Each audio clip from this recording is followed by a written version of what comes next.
C'est parti. Alors, bien, je me présente, Guylaine Denis, je suis à la direction événements services aux membres à la Société de sauvetage. Je suis en compagnie de ma collègue Elisabeth Plouffe, qui est coordonnatrice au programme. On a mis en place ce webinaire pour la relève leadership parce que dans les moments causeries qu'on a fait avec vous au mois de janvier, bien, il y avait beaucoup de questions par rapport à la relève, par rapport à la formation des moniteurs, le transfert des instructeurs. Donc, tout ce volet-là, on ne se le cachera pas, là, la pandémie a fait mal. On n'a pas formé beaucoup de moniteurs en sécurité aquatique dans la dernière année. On n'a pas formé beaucoup de moniteurs en sauvetage non plus. Donc, il en manque déjà. Ce n'est pas parce qu'on change de programme de natation qu'il n'en manquera pas. Donc, il faut repartir le tout. On veut vous aider là, à pouvoir vous faire un plan de match dans votre tête, de vous donner en tout cas, à tout le moins, là, des pistes de réflexion pour pouvoir vous faire un plan de match. Et pour ça, bien, il faut comprendre un peu la structure de leadership, là, ce que Elisabeth va pouvoir vous expliquer. Je veux juste vous rappeler que lors de l'annonce le 11 janvier, il y avait un embargo. Donc, il y avait un avis de confidentialité. Les gens n'étaient pas au courant tant de la Croix-Rouge que de la Société de sauvetage de l'annonce qui était faite le 11 janvier. Les employés de la Croix-Rouge ont été informés la veille de l'annonce. Et chez nous aussi, à la Société de sauvetage, on était que les 3 directeurs là, au courant de ce qui s'en venait. Donc, on n'a pas pu consulter les gens ou travailler en amont de cette annonce-là, vu le contexte là, de confidentialité qu'il y avait autour de l'annonce du retrait de la Croix-Rouge. C'est pour ça qu'on avance tranquillement et qu'on vous donne de l'information. Mais je veux juste vous rappeler que vous avez là, 10 mois pour faire la transition. Donc, il n'y a pas de trou. Là. On ne tombera pas dans un trou. La Croix-Rouge est encore là pour toute la prochaine année. Et nous aussi, là, on est là pour prendre le relais. Donc, je passe la parole à Elisabeth pour cette présentation. Et on va vous inviter à mettre vos questions dans le chat. On va y répondre à la fin. Si ça ne vous dérange pas, c'est plus simple. Bon après-midi tout le monde. Merci de commencer votre après-midi avec nous.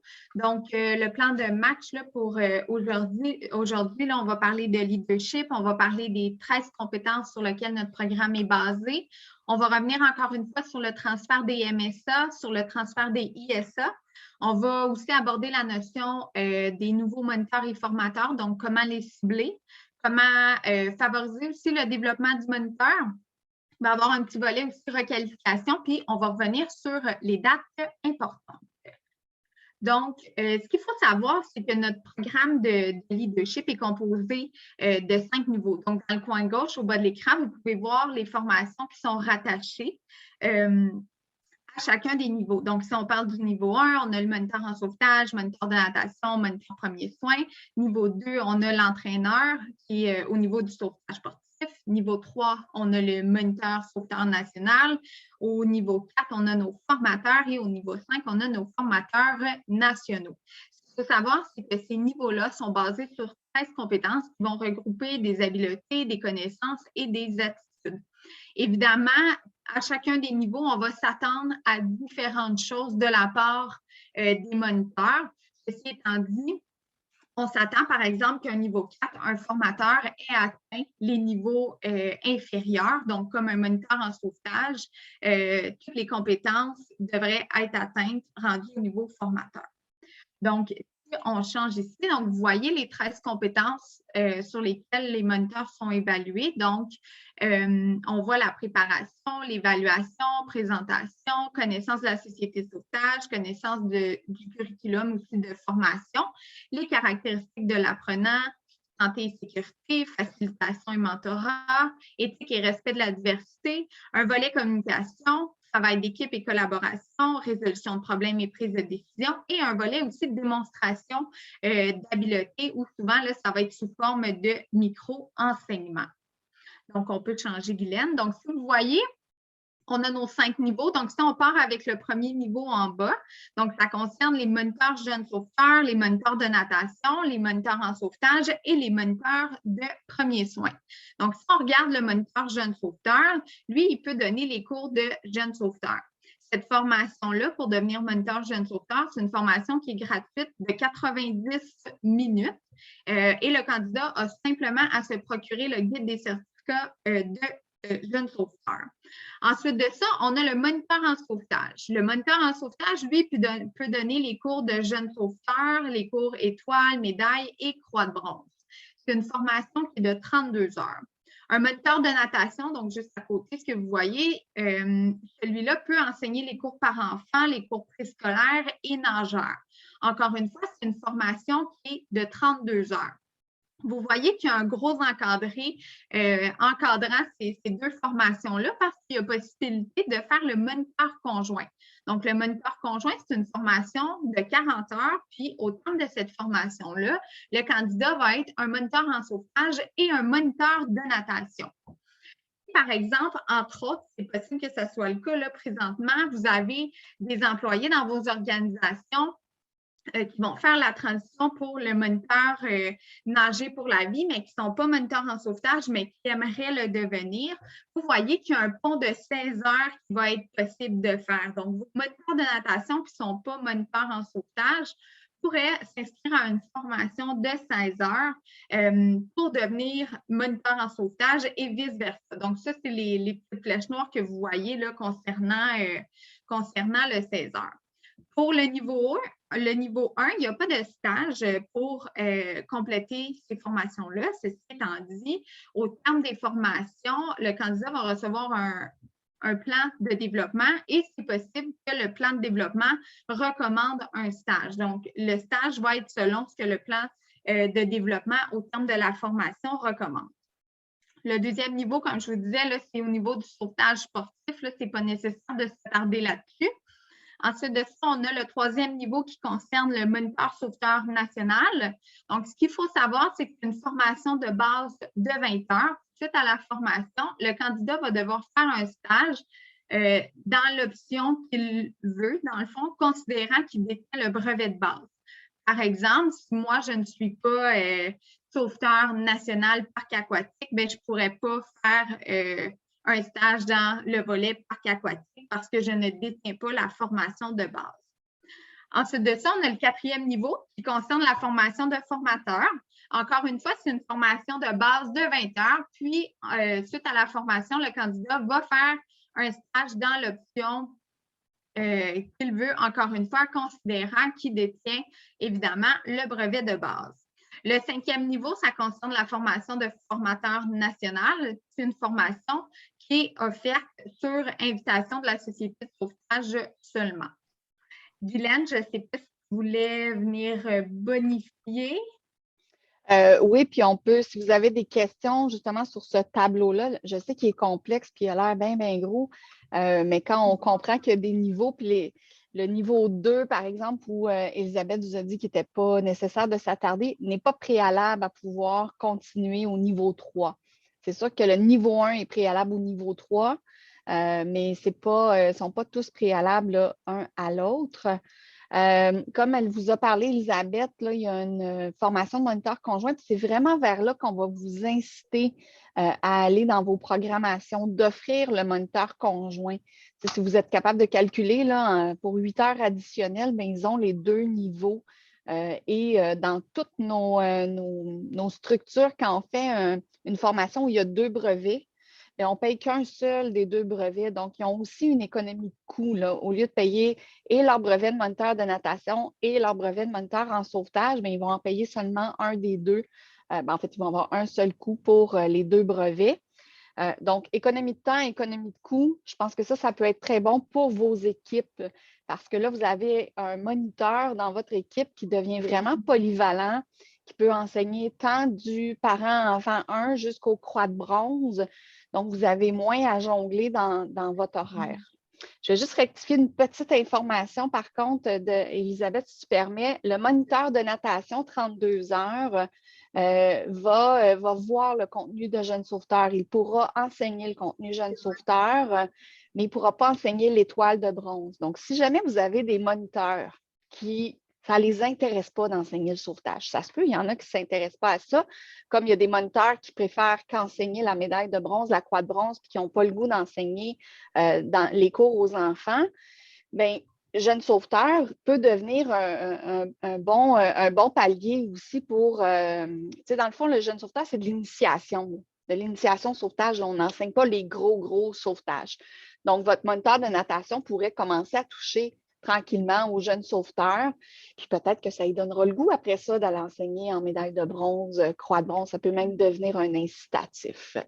Il y a une main qui s'est levée. Valcartier. Oui, c'est moi, Geneviève. Dans le fond, juste peut-être que vous allez en reparler un petit peu plus tard, là, mais dans le fond, est-ce que ça veut dire que pour devenir formateur, là, donc il faut aussi déjà avoir la formation moniteur en premiers soins et tout ça? Là? Non, ce n'est pas nécessaire. On va vous présenter la transition, là, Geneviève, si vous êtes Croix-Rouge puis vous voulez devenir société de sauvetage, on va vous le présenter plus loin. Mais au niveau formateur, ici, dans le fond, c'est un tronc commun. Donc, on fait la formation de 20 heures tronc commun. Puis ensuite, on peut prendre l'option qui nous intéresse, comme le moniteur sauveteur national. C'est exactement la même chose, là. Donc, on fait le tronc commun moniteur sauveteur national. Puis après, si on veut enseigner le sauveteur national piscine, bien, comme Elisabeth le disait, là, on fait un stage en sauveteur national piscine, mais il faut détenir notre brevet de base. Si on veut s'en aller plus en plage, bien, on fait notre stage en sauveteur national plage, mais il faut détenir notre brevet sauveteur national plage à jour. Pour le formateur de moniteur, ça va être la même chose. On va faire le 20 heures de tronc commun. Puis ensuite, si je veux aller enseigner le moniteur de natation, bien, je vais faire un stage comme dans le cours de moniteur de natation. Si je veux enseigner le sauvetage, bien, je vais aller faire un stage en moniteur en sauvetage, mais je vais avoir besoin de pouvoir avoir mon brevet de base, par contre. Là. Je vais répondre à la question de oui, vas-y. Catherine. C'est ça, quelqu'un qui n'est pas moniteur premiers soins ne pourrait pas devenir formateur de moniteur de premiers soins. Exactement, tout à fait. Véronique? Oui, donc pour pouvoir enseigner, mettons, le moniteur conjoint, il faut être formateur de moniteur de natation et formateur de moniteur en sauvetage, c'est ça? Il faut avoir fait le stage dans les deux sphères. Oui. Merci. Parfait. Est-ce que Loisir Valcartier, Geneviève, je crois, ça répond à la question. Est-ce que c'est un oubli de main levée? Ou il y avait une vieille main. Une vieille main. C'est bon. Je ne vois pas d'autres mains, donc je pense qu'on pourrait continuer. On va poursuivre. Si vous avez d'autres questions, mettez-les dans le chat. On va y revenir à la fin. Exact. Donc, si on revient là, pour le transfert des moniteurs de sécurité aquatique vers le moniteur de natation, donc il faut savoir c'est que dès le 1er mars, ça va être possible de s'inscrire à l'atelier de transition. L'atelier de transition qui est de manière asynchrone, donc le moniteur va le recevoir par courriel et va pouvoir là, le faire au moment qu'il le veut. Cet atelier-là est gratuit. La seule chose, c'est qu'il doit se procurer le guide des certificats nager pour la vie. Suite à cet atelier-là et à la réussite du petit test, le moniteur va devenir un moniteur de natation nager pour la vie et il n'y a pas de stage à faire pour ça. Éventuellement, on a eu la question de quelques gestionnaires. Oui, ça va être possible pour le membre affilié d'acheter un certain nombre de guides des certificats pour ceux qui désirent le payer à leurs employés. Ceci étant dit, on devrait avoir une réponse là, un peu plus vers la fin du printemps pour cette situation-là. Dépendamment de quand est votre transition, donc si par exemple votre transition est à l'automne, vos employés ne sont pas nécessairement là, obligés de se lancer là, à faire l'atelier de transition tout de suite là, au mois de mars. Parce qu'ils ont encore du temps, puis vous, ben, ça vous laisse le temps que aussi, là, on puisse trouver la façon dont la commande massive de manuel va se faire. Si je peux juste me permettre un petit complément, Elisabeth, il faut savoir que la transition, elle est nationale. Donc, c'est vraiment une plateforme gérée par l'organisation nationale. Exact. Le Québec ne s'occupe pas de la transition des moniteurs du Québec. Là. Tout le monde passe par le même, ce qu'ils disent en anglais, le one-stop shopper, là, donc le même endroit où ils vont converger. Donc, s'ils vont dès le 1er mars s'inscrire, ils vont avoir l'obligation d'acheter le livre. Et là, pour le transfert de groupe, comme le dit Elisabeth, on va avoir les détails un petit peu plus tard. Là, la priorité au niveau national est vraiment de pouvoir démarrer le transfert individuellement. Puis ensuite, on va se pencher sur le transfert de groupe. C'est vraiment une demande qui vient pas juste du Québec, là, mais de d'autres provinces aussi. Donc, ça va être juste dans un deuxième temps. Excellent. Merci, Guylaine. Au niveau des instructeurs de sécurité aquatique, donc si on a seulement là, le chapeau d'instructeur à la Croix-Rouge, on va devoir passer par l'atelier de transition des moniteurs, encore une fois, en ligne. Et ensuite de ça, il va y avoir le module d'orientation des formateurs avec la formation de formateurs. En tout, il y a 8 heures. Cette formation-là de formateur qui inclut le module d'orientation, c'est une formation qui se donne en ligne et qui est en direct là, avec un formateur national. La formation de 8 heures, elle est gratuite pour les instructeurs. Les instructeurs doivent seulement se procurer les guides que je vais vous montrer là, un petit peu plus tard. Suite à la réussite, évidemment, de cette formation-là, les formateurs vont devenir des formateurs de moniteurs de natation nager pour la vie. Si je peux juste reprendre l'exemple de Geneviève tantôt, Elisabeth, Oui. quelqu'un qui serait moniteur en sauvetage, donc qui enseigne déjà médaille de bronze, croix de bronze, et qui serait ISA, ferait tout son transfert, deviendrait formateur de moniteur nager pour la vie. Avec ça, il obtient l'équivalent de son tronc commun de 20 heures. Donc, tout ce qui lui reste à faire pour devenir formateur de moniteur en sauvetage, c'est d'aller faire un stage d'enseignement moniteur en sauvetage. Donc, si vous voulez là, bien orienter votre personnel, si vous avez déjà des moniteurs en sauvetage qui sont ISA, il y a moyen qu'ils deviennent quand même relativement rapidement formateurs pour les 2 niveaux. Exactement. Dans la situation où vous auriez, entre autres, déjà des instructeurs de sécurité aquatique de la Croix-Rouge qui sont aussi formateurs de moniteurs à la Société de sauvetage, on passe encore une fois par l'atelier de transition des moniteurs de natation. On passe ensuite par le module d'orientation des formateurs qui se fait en ligne de manière synchrone, donc avec un formateur national. C'est un module de 3 heures qui est gratuit aussi. Puis ensuite, la personne devient formateur de moniteur de natation nager pour la vie. Il n'y a encore une fois pas de stage à ce niveau-là. Vous voyez ici, c'est les ressources du moniteur. Donc, le moniteur va avoir accès à des plans de cours qui sont déjà faits avec une progression sur 8 semaines. On va avoir aussi les feuilles de travail là, qu'on vous avait déjà présentées. Vous voyez, c'est relativement similaire à ce qu'on avait avec la Croix-Rouge. Le moniteur va aussi avoir le guide des certificats nager pour la vie. Puis, pour les moniteurs qui font la transition, le manuel du moniteur de natation et du moniteur en sauvetage, c'est un manuel qui est facultatif, donc qui n'est pas obligatoire, mais qui est un outil très intéressant quand même. Là, dans l'autre webinaire, je faisais la comparaison là, avec le petit livre Boudiné de la Croix-Rouge. Donc, il y a plusieurs éléments dans ce manuel-là qui sont similaires, qui outillent là, vraiment le moniteur dans son enseignement.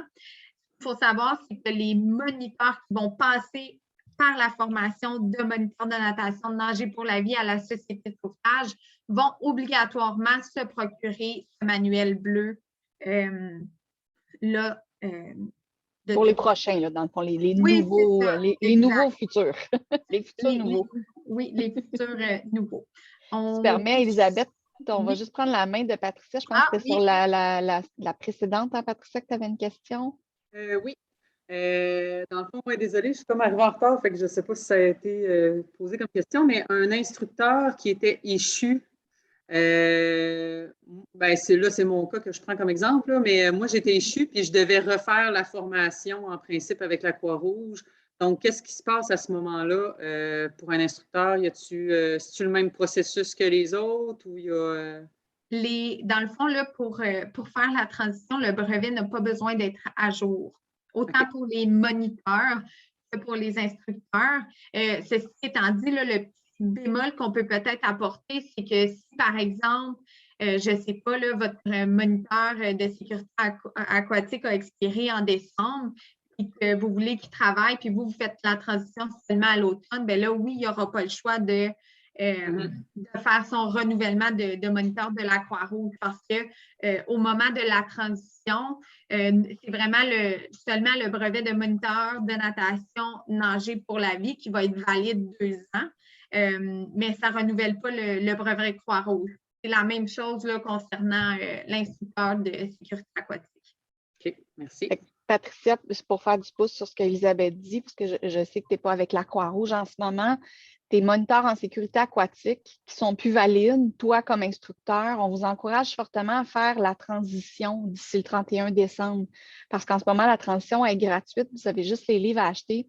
Ça vous met vos brevets à votre dossier Société de sauvetage valide pour 2 ans. Fait que la journée où vous aurez besoin de ces brevets-là, bien, probablement que vous n'aurez qu'une recale à faire plutôt que de faire un transfert complet parce qu'à partir du 1er janvier, on ne connaît pas ça va être quoi les critères autour de la reconnaissance, mais ce qu'on sait, c'est que ça ne sera pas gratuit. Donc, il y a là une belle économie. Ça met tous les brevets au dossier du candidat ou toi à ton dossier comme formatrice. Puis après ça, bien, selon les décisions que vous prenez dans le futur, ou si tu as un de tes employés qui va travailler dans une autre province parce qu'il décide d'aller étudier en Alberta pour une année pour un échange étudiant, bien, il a son brevet de moniteur de natation. Il peut continuer à enseigner la natation quand même. OK. C'est bon? Oui, merci. Bienvenue. Donc, est-ce qu'on avait terminé sur celle-là, oui, Elisabeth? Je pense que oui, là, à moins qu'il y ait d'autres questions. Sinon, ce que vous voyez là, présentement à l'écran, ça va être les guides formateurs de moniteurs de natation. Donc, le livre rose, c'est le guide des certificats moniteurs de natation et moniteurs en sauvetage. On a le guide, évidemment, des certificats nager pour la vie, le manuel du moniteur de natation et moniteur en sauvetage et le guide des compétences leadership et le manuel de référence du leadership. Donc, ces volumes-là sont obligatoires pour le formateur de moniteur de natation. La liste de prix est sur le site web. Si jamais, par cœur, je suis désolée, je ne me rappelle plus là, des prix, mais la liste des prix a été mise à jour sur le site web dans les derniers jours. Hier. C'est très frais comme nouvelle. Cibler les futurs moniteurs et formateurs, bien évidemment, vous êtes nos yeux, nos oreilles. Vous connaissez vos employés, vous connaissez leur potentiel. Donc, c'est essayer de voir dans vos équipes qui sont les moniteurs de natation potentiels, qui pourraient avoir un intérêt soit pour le moniteur en sauvetage et vice-versa, qui auraient peut-être aussi de l'intérêt pour devenir formateur, parce que c'est certain que moi, entre autres, je reçois beaucoup d'appels concernant les formations de moniteurs en sauvetage et moniteurs de natation. Ceci étant dit, ce qu'il faut savoir, c'est que ces formations-là sont des formations qui sont décentralisées. Donc, c'est vous qui en faites l'organisation. Donc, nous, c'est certain que si vous n'avez pas de formateur dans vos équipes de travail, c'est certain qu'on est là pour vous appuyer puis faire un contact là, à la limite là, avec l'équipe de formateurs qu'on a à la Société de sauvetage. Mais la responsabilité de l'organisation de ces formations-là revient vraiment aux membres affiliés. Donc, c'est pour ça que c'est important dans vos équipes d'essayer de repérer là, les talents potentiels pour justement continuer là, la relève du sauvetage. On a parlé tantôt là, du moniteur conjoint, comme Hélène l'a dit, puis je le répète encore une fois, ça va devenir vraiment une formation avantageuse à implanter parce que vos moniteurs vont avoir vraiment un potentiel énorme parce qu'ils vont non seulement pouvoir donner vos jeunes sauveteurs, donner vos cours de bronze, mais aussi donner vos cours de natation, nager pour la vie. Puis c'est une formule que moi, je suis malheureusement trop jeune pour avoir connue, mais je sais que plusieurs de mes collègues l'ont vécu et que c'était une formule qui était vraiment intéressante. Du moins, j'ai vraiment eu des bons commentaires sur ces formations-là. Un moniteur conjoint, je ne sais pas si on l'a dit tout à l'heure, mais ça peut être donné par un formateur de moniteur de natation et de moniteur en sauvetage. Dans une situation où vous auriez, par exemple, seulement un formateur de moniteur en sauvetage, mais pas un formateur de moniteur de natation nager pour la vie, c'est toujours possible aussi que ça soit un co-enseignement. Donc, la partie moniteur de natation soit enseigné par celui qui est formateur de moniteur de natation et que la partie moniteur en sauvetage soit enseignée aussi par, la personne là, qui possède le titre de formateur de moniteur en sauvetage. Donc, ça, c'est quelque chose qui est possible de faire. Je ne sais pas, Guylaine. Oui. Ben, moi, je suis assez vieille pour l'avoir vécu, la formule de moniteur conjoint.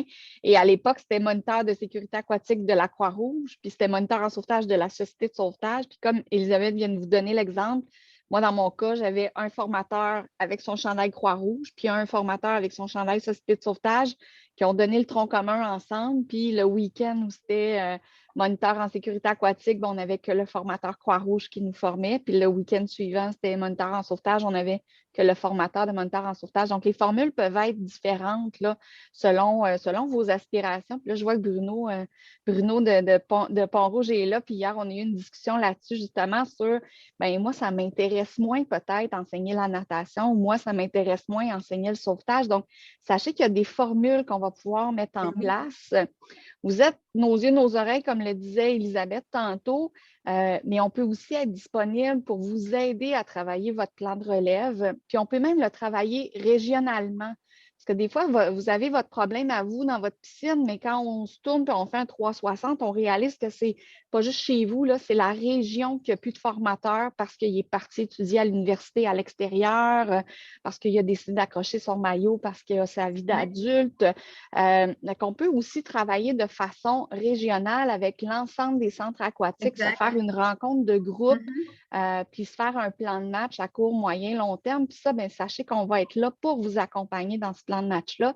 Si vous avez déjà des besoins, si vous avez déjà en tête là, que ce sera un problème à venir, envoyez-nous un petit courriel, puis Elisabeth et moi, on va se faire un plaisir de pouvoir vous accompagner là-dedans. C'est bon? Effectivement. Est-ce que les âges requis restent les mêmes? Oui, donc un moniteur, un jeune de 15 ans là, pourrait faire son cours de moniteur conjoint. Exact. En ce moment, le moniteur en sauvetage était 16 ans. Si vous allez dans votre nouveau guide des programmes, qui est aussi sur votre tableau de bord, qui a été mis à jour, maintenant, moniteur en sauvetage et moniteur de natation sont 15 ans pour les deux. Oui. Évidemment, on parle beaucoup là, de formation de moniteur nager pour la vie, moniteur en sauvetage. C'est certain que pour assurer une relève, le moniteur sauveteur national, c'est aussi une avenue à privilégier. Donc, c'est certain qu'on ne peut pas parler des autres types de moniteurs sans parler du moniteur SN.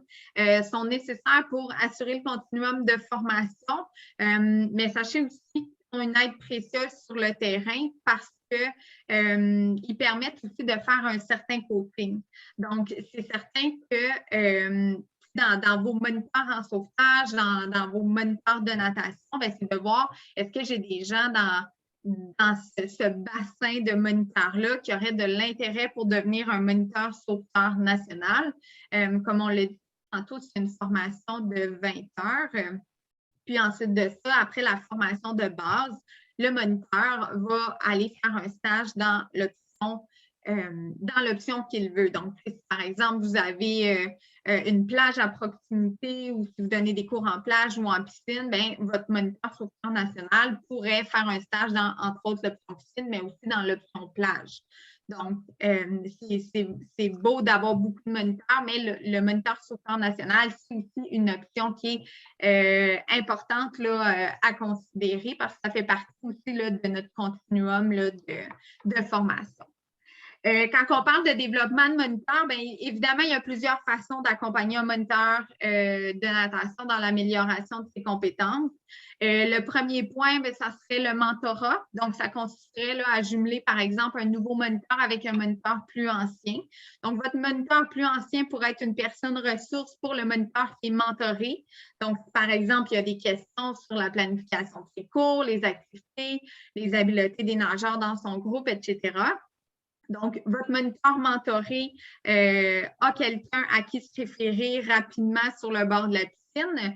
Puis, c'est aussi une belle, je pense, une belle reconnaissance aussi pour vos moniteurs anciens que d'être sélectionnés, que d'être choisis pour mentorer là, un nouveau moniteur. Ensuite de ça, on peut parler de co-enseignement. Là, je vous entends me dire qu'on est en pénurie de main-d'œuvre, puis que ce n'est pas quelque chose qui fait partie des options. Mais je vous le dis quand même, j'en suis consciente. Le co-enseignement, c'est sûr que ça peut être une avenue qui est intéressante pour permettre aux moniteurs d'apprendre des uns des autres, parce qu'on a tous des méthodes d'enseignement qui sont différentes.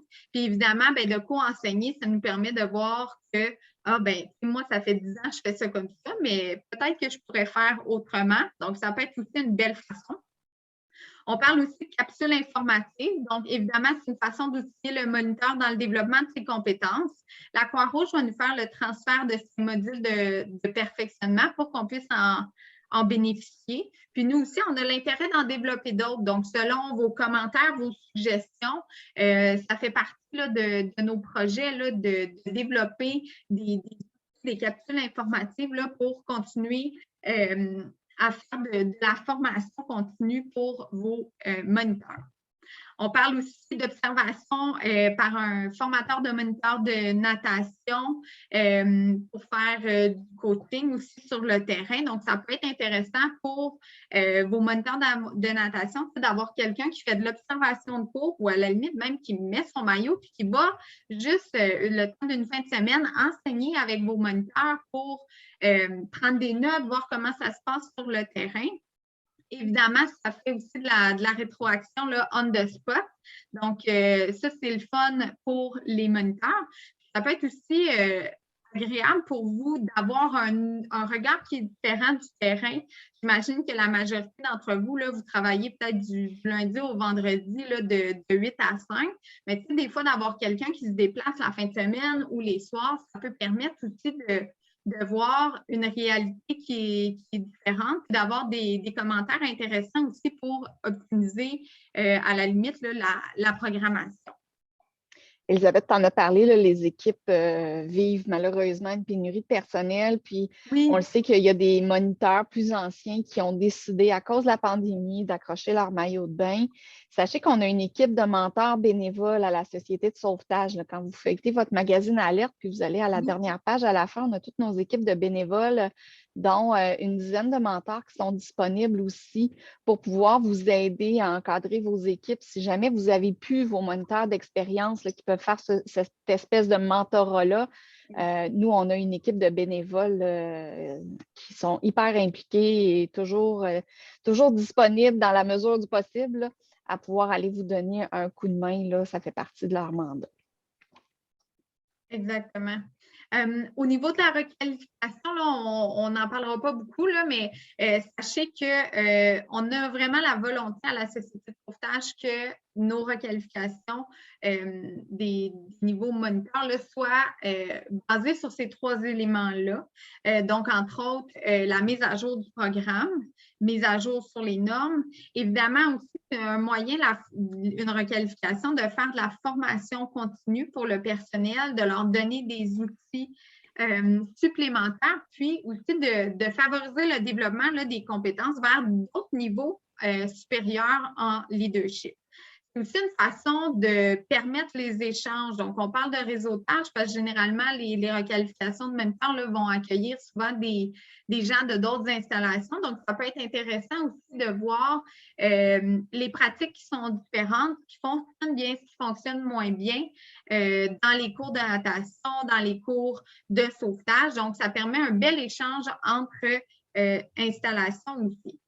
Là, aussi important de mentionner, c'est qu'on a eu le commentaire, bien là, une requalification, est-ce que ça va prendre 10 heures?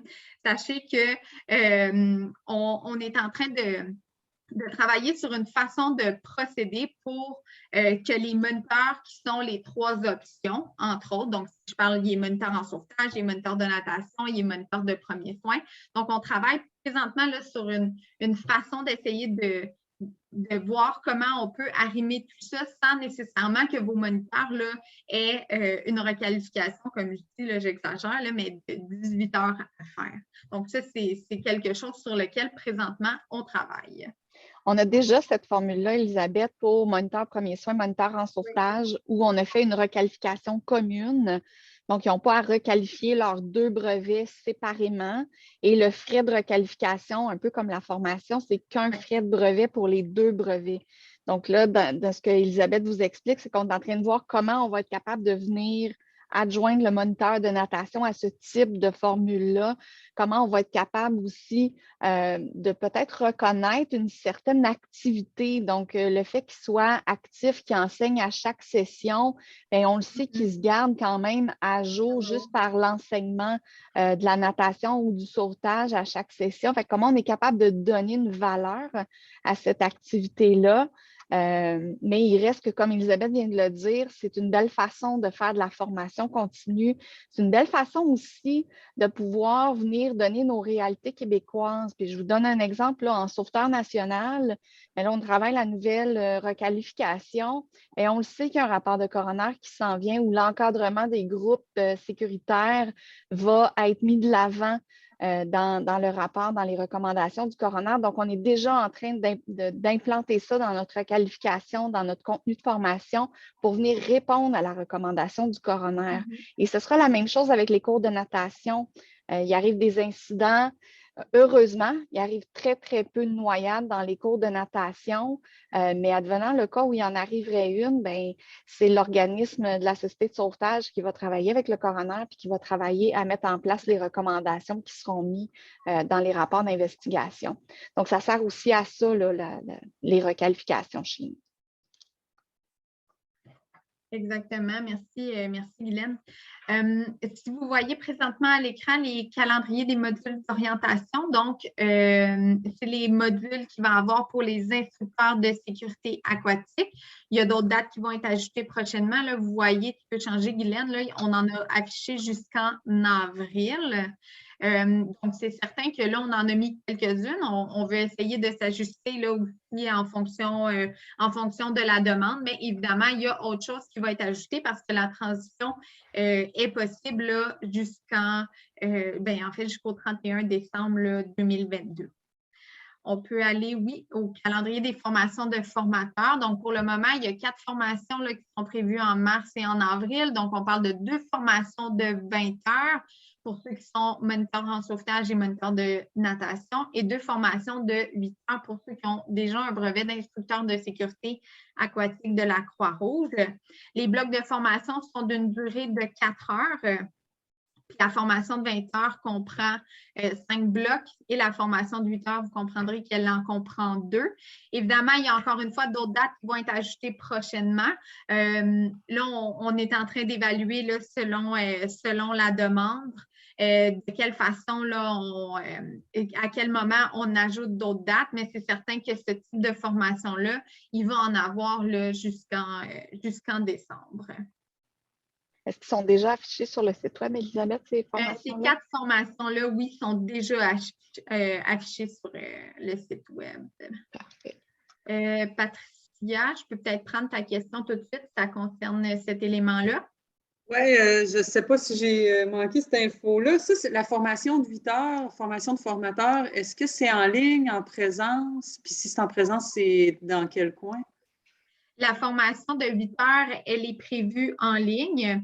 Okay. Ceci étant dit, on a eu des demandes de certaines installations pour peut-être faire cette formation-là en présentiel. On est ouvert à la possibilité, donc tout simplement là, communiquer avec nous pour voir dans quelle mesure là, ça peut se faire. On a eu cette demande-là aussi non seulement pour les formations de formateurs, mais aussi pour les modules d'orientation des instructeurs, là, donc ceux qui sont déjà formateurs et instructeurs. Donc, si jamais c'est votre cas, vous pouvez nous contacter, là, puis on va regarder ce qui est possible de faire. Elisabeth, dans le 8 heures, y a-t-il un volet d'évaluation en personne? Dans le 8 heures, non. Non, il est tout en ligne. OK, parfait. Oui. Donc, les points à retenir. Donc, le premier, faites des rappels des transitions auprès de vos employés, dépendamment de quand vous allez faire la transition. On sait, ils sont très occupés, puis ils peuvent oublier vite ou peuvent ne pas sentir l'urgence de la faire. Donc, c'est important là, de leur faire des rappels fréquemment. Ça peut être aussi peut-être une bonne idée. Là, je parlais avec une gestionnaire cette semaine. Eux, de leur côté, ils ont établi un calendrier de qui fait quand son atelier pour éviter, par exemple, de se ramasser en 2024 avec 80 moniteurs de natation à requalifier, entre autres, je ne sais pas, là, au mois d'avril. Okay? Donc, ça pourrait être une option aussi intéressante d'établir un certain calendrier selon les moniteurs les moniteurs à différents moments là, pour justement prévenir en 2024 de devoir tout requalifier tout le monde en même temps. Ce que vous pouvez déjà faire aussi, c'est d'inciter vos moniteurs à se créer un compte sur notre site web pour qu'ils aient déjà accès à un tableau de bord. Donc, on peut devancer là, un petit peu le processus. Là. Ils n'ont pas besoin d'avoir fait l'atelier de transition pour ça, mais juste déjà de se créer un compte. C'est un bon départ. Puis aussi, ça leur permet de mettre leurs informations personnelles à jour. Ça arrive souvent qu'on n'a pas les bonnes dates de naissance, les bonnes adresses courriel ou les bonnes adresses de résidence. Là. Donc, ça peut être une bonne façon aussi de mettre ça à jour parce que vous comprendrez que là, on va avoir des manuels à envoyer. Donc, c'est important qu'on ait les bonnes informations. Guide des certificats nagés pour la vie, vous pouvez déjà le commander. Donc, si vous voulez avoir un meilleur aperçu du programme, vous pouvez déjà l'acheter en ligne.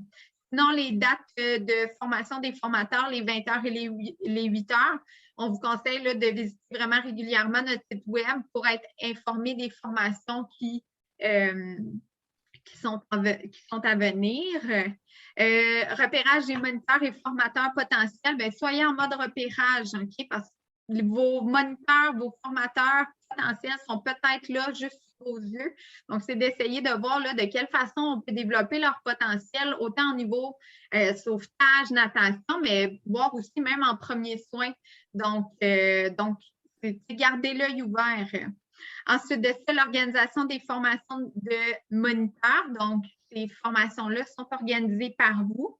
Ceci étant dit, n'hésitez pas à nous contacter si, par exemple, vous n'avez pas les formateurs à l'interne ou si vous avez besoin d'aide pour organiser ces formations-là parce que vous ne savez pas trop. Nous, ça va nous faire plaisir là, de vous supporter là, à ce niveau-là. Puis encore une fois, le dernier point, support de l'équipe de la permanence. On sait que vous avez beaucoup d'informations, ça change vite. Continuez votre beau travail. On est conscient qu'on vous lance ça, on vous lance beaucoup d'informations rapidement. C'est beaucoup de questionnements, beaucoup d'adaptations, mais c'est certain que la société de sauvetage, si on veut être présent pour vous, puis essayer de encore une fois, rendre cette transition-là la plus simple, la plus douce possible. Vous voyez à l'écran, c'est un petit sondage éclair à remplir. Donc, pour que nous, je peux peut-être le mettre là, dans le chat. Oui, s'il te plaît. Oui, pour que nous, on ait une petite idée donc, de vos intentions. Donc, si vous pouvez le remplir là, dès maintenant, là, c'est vraiment pas long à faire. Puis, je ne sais pas, Guylaine, si vous voulez ajouter quelque chose, sinon on passera à la période de questions. Oui, ben, on a une question de Mario dans le chat qui demande si on peut avoir un aperçu là, du programme de moniteur de natation de la Société de sauvetage. Il n'y a pas de partie web, Mario, en préparation, là, comme vous faites avec le MSA. Comme le dit Elisabeth, il n'y a pas de stage. Par contre, à la fin, ils ont tous un plan de développement avec les choses à travailler et le stage pourrait en faire partie. Donc, le formateur pourrait suggérer fortement qu'il y ait un stage. Vous pourriez, vous, comme gestionnaire, décider que vous voulez qu'ils soient tous en co-enseignement puis que ça se retrouve sur le plan de développement parce que le groupe de moniteurs de natation qui est à votre piscine, c'est tous vos futurs employés. Bien, vous travaillez avec votre formateur pour que le plan de développement soit adapté en conséquence si le stage est hyper important dans votre installation. Alors, ça va être possible là, de pouvoir gérer ça de cette façon-là. Le cours de moniteur de natation est basé dans le même format à peu près là, que le moniteur en sauvetage, donc en présentiel à la piscine. Dans une réalité normale hors pandémie, dans une réalité pandémie, il y aura possibilité, comme vous faites pour le moniteur en sauvetage, avec votre formateur qui ait une partie synchrone en ligne, en Zoom pour diminuer les contacts, diminuer les rassemblements. Mais il paraîtrait que le 14 mars, on recommence à vivre, donc on va souhaiter qu'on puisse recommencer à faire nos formations, en tout cas le plus normalement possible. Donc c'est ça. Est-ce qu'il y a d'autres questions? Je vais arrêter mon partage parce que je veux voir. Des questions, des préoccupations. On est là pour pouvoir vous aider. Donc, c'est sûr que là, vous êtes en relance de programmation, vous êtes en relance de vos activités aquatiques, vous avez de la broue dans le toupette, puis c'est correct. on a tous le goût que ça reprenne. La pénurie qui existait depuis 2 ans, bien, elle continue de nous suivre. Fait qu'on va vraiment essayer de travailler avec vous pour pouvoir refaire les équipes, refaire les groupes de formateurs. Elisabeth a parlé des formateurs nationaux. Là, ils ont terminé leur formation pour la majorité cette semaine. Il y en a presque un par région. S'il n'y en a pas un par région, il y en a un dans une région qui est limitrophe. Là.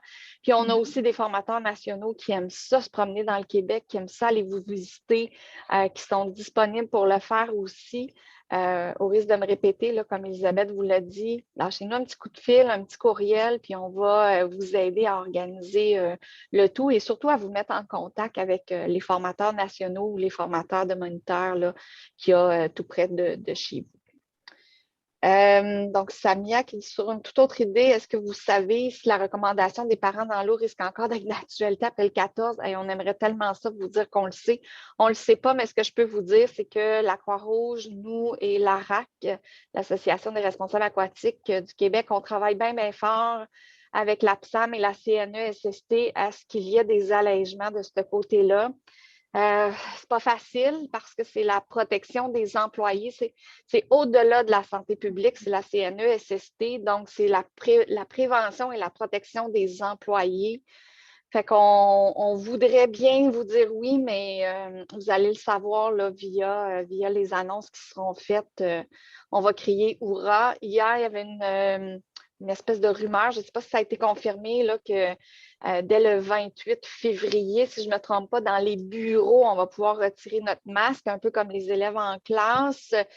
Mais il va falloir avoir le 2 mètres. Donc, là, dans l'eau, enseigner, manipuler à 2 mètres. Merci, Catherine, c'est confirmé, super.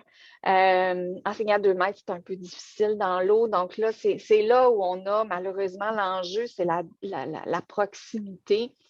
Mais on est sur le dossier. On ne lâche pas le morceau.